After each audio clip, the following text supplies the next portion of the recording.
जब आपका समय बुरा चल रहा हो तब खामोशी से इंतजार के साथ काम करते हुए उसे बिताने की जरूरत होती है। जो लोग उस वक्त को गुजार देते हैं वे उसके अनुभव से सीखते हुए बहुत बड़े बन जाते हैं। दूसरे शब्दों में कहे तो जो लोग मुश्किल हालातों के सामने घुटने नहीं टेकते वे समय के साथ मजबूत होते जाते हैं। लेकिन इस मजबूती तक पहुंचने के लिए पहले उनको धैर्य की परीक्षा को पास करना होता है। किस्मत एक दिन बदलती जरूर है और जब बदलती है तो सब कुछ पलट देती है। इसलिए अपने अच्छे दिनों में अहंकार ना करे और बुरे दिनों में धैर्य को भीतर धारण करे। कहते हैं कि गीता में सब कुछ है लेकिन झूठ नहीं है। दुनिया में सब कुछ है लेकिन सुकून नहीं है। आज इंसान में सब कुछ है लेकिन धैर्य नहीं है, जो कि इंसान की सफलता में जरूरी तत्व है। इसलिए समय चाहे जैसा हो धैर्य और संयम बनाए रखें। आप धैर्य से ही सफलता की सीढ़ी चढ़ सकते हैं।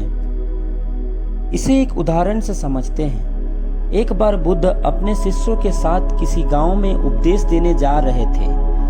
गांव जाने के मार्ग में उनको जगह जगह बहुत से गड्ढे मिले। बुद्ध के एक शिष्य ने उन गड्ढों को देखकर जिज्ञासा प्रकट की, आखिर इस तरह गड्ढे खुदे होने का तात्पर्य क्या है?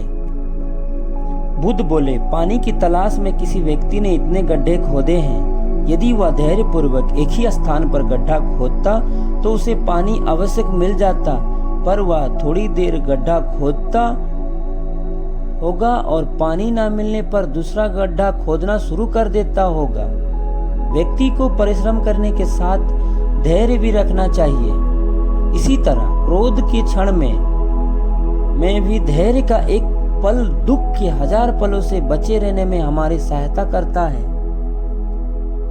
लेकिन लोगों में कई कारणों से धैर्य की कमी हो सकती है। आज की भागदौड़ वाली दुनिया में लोग जल्दी संतुष्टि पाने में विश्वास रखते हैं और तुरंत कर्म का फल पाने की इच्छा। धैर्यवान व्यक्ति वही होता है जो कठिन परिस्थिति में भी शांत रहकर सहन करते हुए उसे पार कर लेता है या सही समय आने का धैर्य पूर्वक इंतजार करता है। धैर्य को हम एक कहानी के माध्यम से जानते हैं। बुद्ध किसी यात्रा पर जा रहे थे। उनका परम प्रिय शिष्य आनंद भी उनके साथ था। चलते चलते दोपहर हो गई तो बुद्ध एक घने वृक्ष के नीचे जाकर बैठ गए। आनंद भी पास में ही बैठ गया। कुछ देर बाद बुद्ध को प्यास लगी। उन्होंने आनंद को पानी लाने के लिए कहा।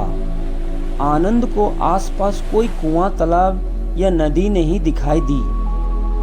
एक नाला अवश्य दिखाई दिया जिसमें पहाड़ों से बहने वाले झरने का पानी बह रहा था।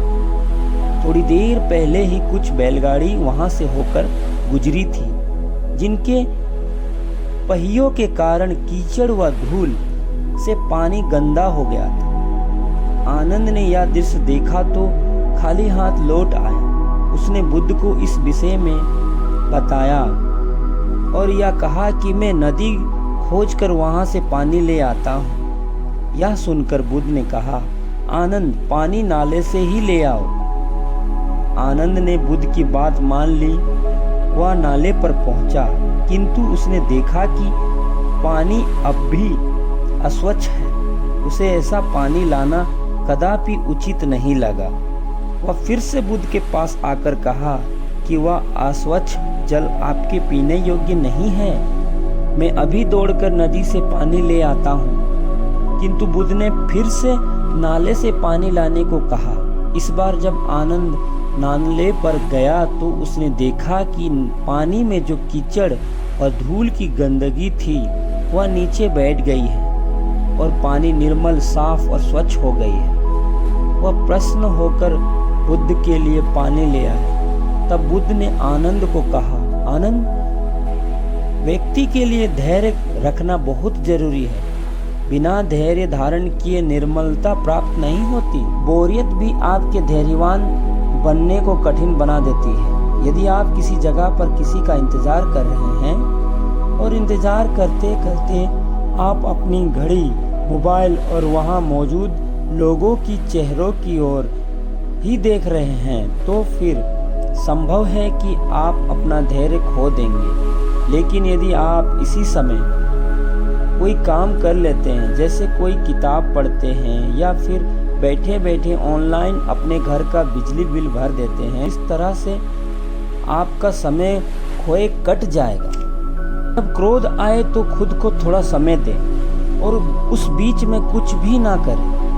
शांत होकर बैठे और विचार करें। अपने मन को साफ रखने की कोशिश करें। धैर्य की भावना रखने में सकारात्मकता दृष्टिकोण अपनाना बहुत जरूरी है। जब भी आपके अंदर गुस्से या फिर अधीर होने की भावना महसूस हो तो फौरन ही उसे पेपर में लिख दें। आपके अंदर किस समय और किस तरह की परिस्थितियों में इस तरह की भावना जन्म लेती है। समय बहुत मूल्यवान होता है। खाली बैठे बैठे आपके मन में चिंता, डर और नाखुश होने की भावना उत्पन्न होती है। याद रखिए, जीवन कोई दौड़ नहीं है, यह बस एक यात्रा है। इसके रास्ते में आने वाले हर एक पल आनंद में उठा